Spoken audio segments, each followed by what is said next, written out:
செய்வதற்கு யோகாசனம் மிகவும் உதவுகின்றது. அந்த வகையில் யோகாசனத்தை நமக்கு எளிய முறையில் கற்றுக் கொடுக்க வருகிறார் ஆசனா ஆண்டியப்பன் அவர்கள். நம் விடியலேவா நிகழ்ச்சியின் முதல் பகுதியாக வரவிருப்பது நலமுடன் வாழ.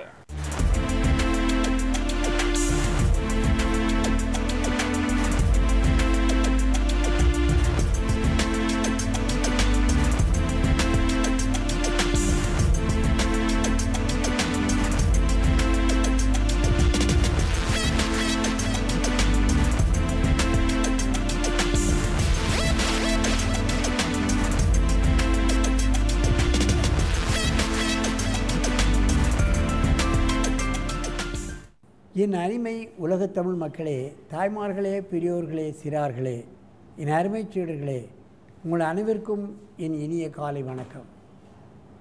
கலைஞர் தொலைக்காட்சி நிகழ்ச்சியில் நலமுடன் வாழ என்னும் பிரிவில் யோகாசனத்திற்கு அதிகாலை வேளையில் அதிக முக்கியத்துவம் கொடுத்திருப்பதை நீங்கள் அறிவீர்கள். அதிகாலை வேளையில் 1-2 ஆசனங்களை ஒரு 10 நிமிடம் நாம் செய்வோமேயானால் அன்று முழுவதும் நமது காரியங்கள் எந்த தங்கு தடையுமின்றி நடக்கும். இப்பொழுது அவர்கள் விபரீத கரணியை செய்ய போகிறார்கள். என் அருமை சித்தாலட்சுமி அவர்களே, நீங்கள் விபரீத கரணி ஆசனத்தை செய்யுங்கள்.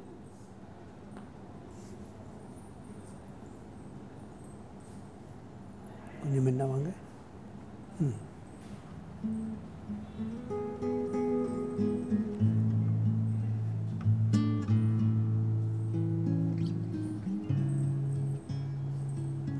நாற்பத்தைந்து 46 வயதுகள் எல்லாம் பெண்மணிகள் தானாகவே இப்படி தூக்கி ஆசனம் செய்வது என்பது மிக மிக கடினம். பாருங்கள், அற்புதமாக செய்கிறார்கள். ஆசனங்களின் அரசன் என்றுதான் சொல்ல வேண்டும். முத்திரை குத்தப்பட்ட ஆசனம்.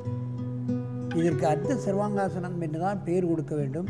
இவர்கள் அற்புதமாக தனியாக செய்கிறார்கள். பாருங்கள், எந்தவித உபகரணமும் இல்லாமல் இந்த ஆசனத்தை அவர்கள் செய்கிறார்கள் என்று சொன்னால் அவருடைய இதிலே உள்ள ஆர்வம், வெறி, ஆசனத்தை பழகிவிட வேண்டும், அதனுடைய நன்மைகளை தெரிந்து கொள்ள வேண்டும்.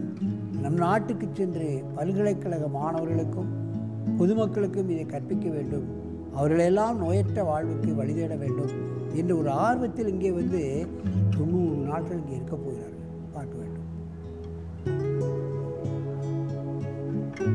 மெதுவாக இறக்குங்கள்.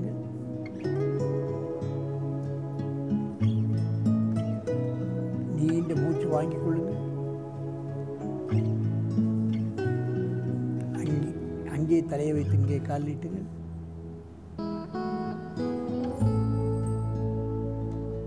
தூங்கணும்.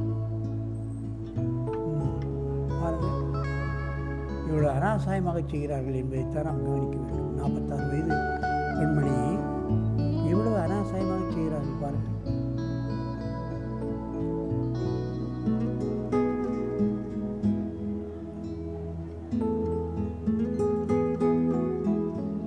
எந்த நோயையும் குணப்படுத்தக்கூடிய அற்புதமான ஆசனம் விபரீத கரணி என்றால் ஆச்சரியப்படத்தக்க நல்ல பலன்களை கொடுக்கின்ற காரணத்தினால் நமது முனிவர் இதற்கு விபரீத கரணி என்று பெயர் கொடுத்திருக்கிறார்.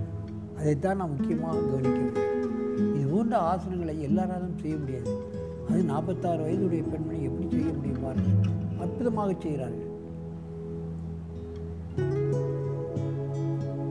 மெதுவாக இறக்குங்கள். நீண்ட மூச்சு இழுத்துக் கொள்ளுங்கள்.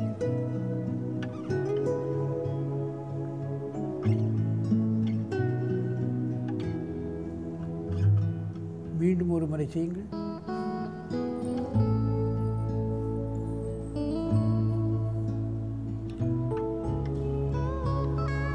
ஏற்கனவே நான் சொல்லியிருக்கின்றேன், இது போன்ற ஆசனங்களை செய்ய முடியாதவர்கள் அதற்கான மெத்தை ஒன்று இருக்கின்றது, அதை வாங்கி அதிலே பழக வேண்டும்.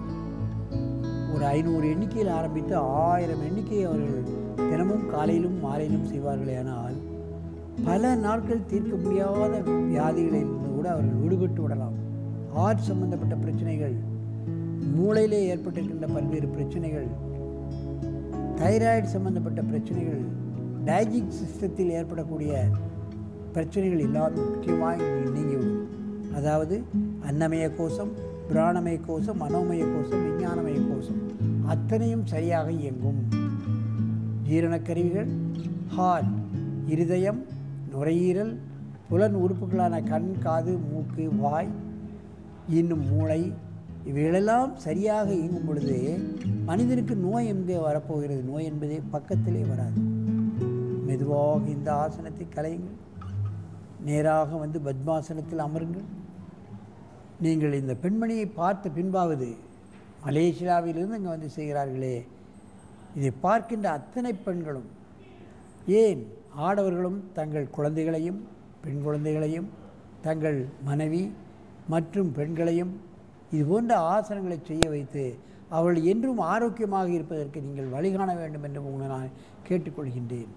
ஆகவே இது போன்ற ஆசனங்களை காலையிலும் மாலையிலும் பழகி உடலையும் உள்ளத்தையும் ஆரோக்கியமாக வைத்துக்கொண்டு நெடுது இனிது வாழ வேண்டும் என்று கேட்டு உங்களிடமிருந்து விடைபெறுவது ஆசனம் ஆண்டியப்பன். வணக்கம். நமது கலைஞர் தொலைக்காட்சியில் பெட்ரோல் டீசல் விலையை பெட்ரோலிய நிறுவனங்களே தீர்மானிப்பது சரியா தவறா? பெட்ரோலிய பொருட்களுடைய விலையை நிர்ணயிப்பது அரசாகத்தான் இருக்க வேண்டும்.